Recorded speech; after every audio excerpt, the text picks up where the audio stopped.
मेरा तो शौक़ है कि मैं तस्वीरें बनाऊँ, मुजस्समे बनाऊँ और पेंटिंग्स करूँ। तो अगर मैं डॉक्टर बनूँगी तो मेरा उसमें मेरी कोई दिलचस्पी नहीं होगी।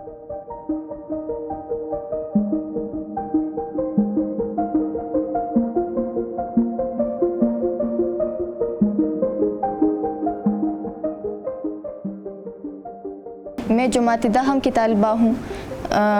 मैं छलनी पर भी तस्वीरें बनाती हूँ धागे और सुई की मदद से, और कई तस्वीरें भी बनाई हैं, मुजस्समे बनाती हूँ और शायरी भी करती हूँ।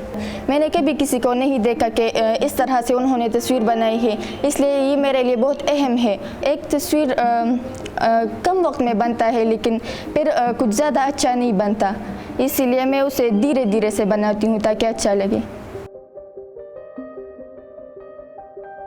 मैंने मलाला यूसुफज़ई की तस्वीर बनाई है, साबिर साहब की तस्वीर बनाई है और ऐसे बहुत से लोगों की तस्वीर बनाई है। और घर की तरफ से तो मुझे बहुत सपोर्ट है। मेरे वालिद साहब, मेरे तमाम भाई सब मुझे कहते हैं कि तुम आगे चलो और अपनी प्रैक्टिस जारी रखो और हम तुम्हें कुछ नहीं कहेंगे।